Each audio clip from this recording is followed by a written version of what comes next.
अक्सर जब पढ़ाई कर रहे होते हैं बहुत लंबे समय तक उन्हें कोई रिजल्ट नजर नहीं आता, तो उस समय अपना मोराल बढ़ाए रखने के लिए, अपना उत्साह, अपना हौसला बढ़ाए रखने के लिए वो अध्यात्म का क्या सहारा ले सकते हैं?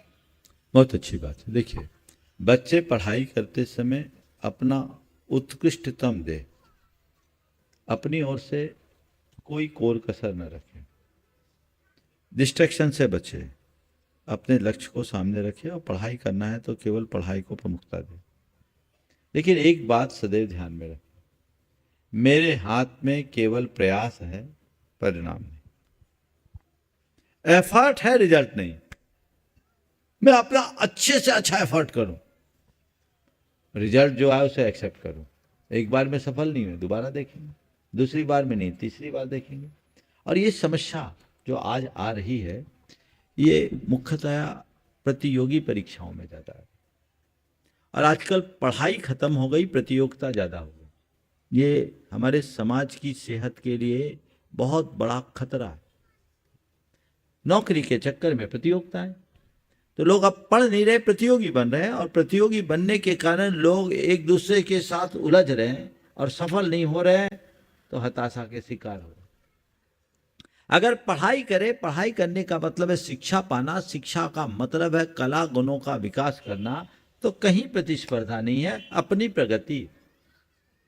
अगर व्यक्ति कला गुणों से संपन्न होगा तो वो कभी हताशा से भरेगा नहीं।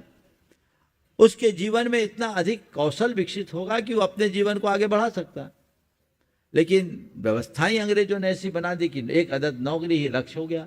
और ऐसा फैशन हो गया अब तो, जिनका अच्छा खासा कारोबार है उनके बच्चे भी जॉब के चक्कर में लग रहे हैं। कई लोग तो बोलते हैं हमारा करोड़ों का व्यापार है और हमारा बेटा 12 लाख के पैकेज में जा रहा है।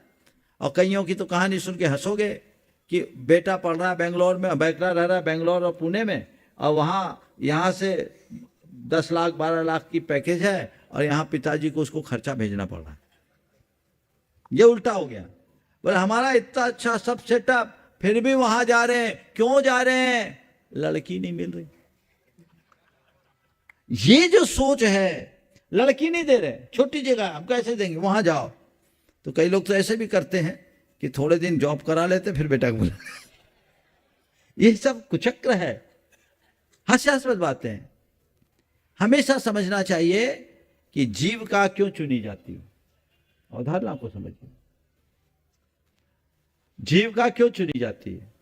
जीवन के निर्वाह के लिए। तो जिसमें मेरा जीवन अच्छे से जीवन का निर्वाह वो काम करे, अर्थोपार्जन हो, अच्छा हो, उसके लिए करे। बड़े छोटे जगह की क्या जरूरत? अगर तुम्हारे गांव में तुम्हारा अच्छा कारोबार है, सब कुछ बढ़िया सेटल हो रहा है, तो करने की क्या जरूरत? इधर उधर जाने की जरूरत क्या है? और जब मेरा व्यापारिक पृष्ठभूमि है, बैकग्राउंड है, तो मुझे नौकरी के लिए कुछ पढ़ना ही नहीं, पढ़ाई करना है, कुछ सीखना है, एवरेज मार्क्स लाना और पास हो जाना है। पास हो जाना नहीं, ज्ञान अर्जित करना, अनुभव पाना है और अपने पिताजी की गद्दी संभालना, आगे बढ़ना है। कभी डिप्रेशन के शिकार नहीं होंगे। प्रतियोगिता में आगे बताओ।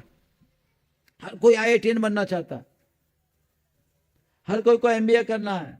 आज एक बच्ची, उसका कैट में सिलेक्शन नहीं हुआ, रो रही। अरे कैट में सिलेक्शन नहीं हुआ तो क्या हुआ? जिंदगी में तुमने ग्रेजुएशन कर लिया है, कम है क्या? जिंदगी के लिए बहुत है। हम तो ग्रेजुएशन भी नहीं किए, क्या काम का? हाँ बोलो। डिग्री वाले तो रोते हैं, फिसड्डी। सुनो एक बात और बताता हूं, 2-4 मिनट देख लेना भैया। हाँ ठीक। अशोक जी पाटनी ने एक बड़ी अच्छी बात की। अशोक जी पाटनी का तो नाम सुनते हैं आप, जानते ही, आज हमारे समाज के सिरमौर हैं।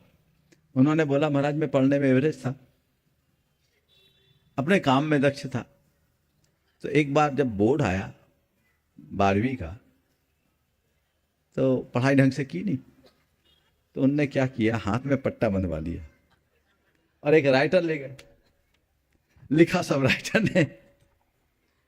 राइटर ने लिखा और पास हो गए।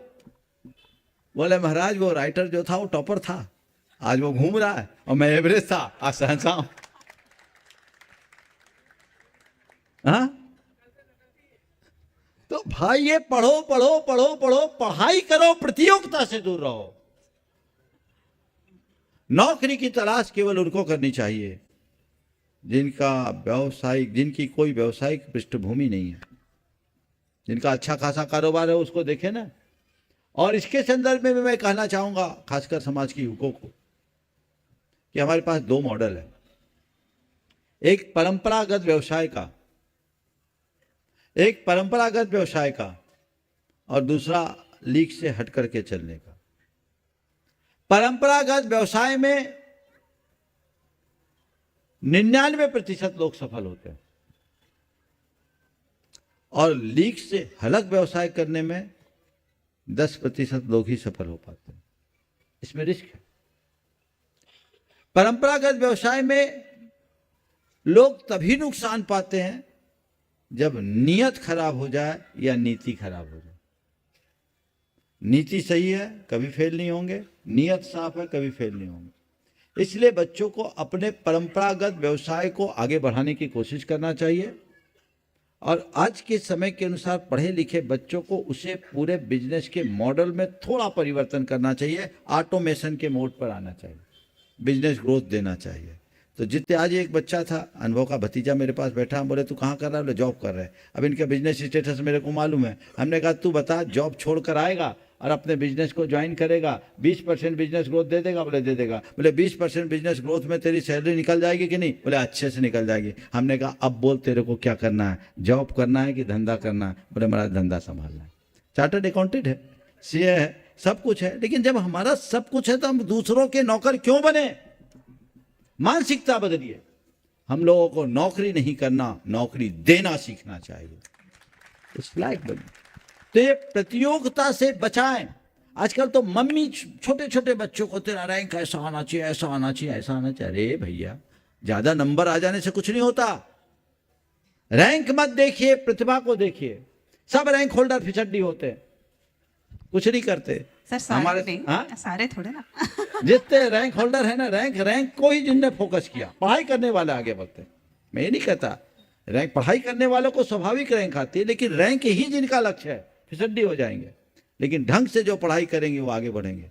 तो पढ़ाई करना है, प्रतियोगिता नहीं। और अगर आप पढ़ाई करेंगे तो तनाव मुक्त, दबाव मुक्त होकर के पढ़ाई करेंगे। और प्रतियोगिता में रहोगे तो प्रेशर में रहोगे। प्रेशर फ्री होकर के पढ़िए, तब आगे बढ़ पाएंगे। तो ये चीजें ध्यान में रखना चाहिए। तो बच्चों को भी मैं कहूंगा और माँ बाप को भी कहूंगा, बच्चों पर ज्यादा दबाव मत डालिए। हमारे निर्वेक सागर जी महाराज तो एक बड़ी अच्छी बात कहते हैं, अपने बच्चों को हमेशा अपना बच्चा रखना चाहते हो, बना के रखना चाहते हो, तो बच्चों से एक ही बात कहो, बेटा 60% से नीचे नहीं लाना और 70 से ज्यादा नहीं लाना, उससे ज्यादा नहीं लाना। इतने में तुम्हारा जीवन व्यवस्थित बना रहेगा, जीवन में आनंद रहेगा। आखिरी जी गुरुदेव।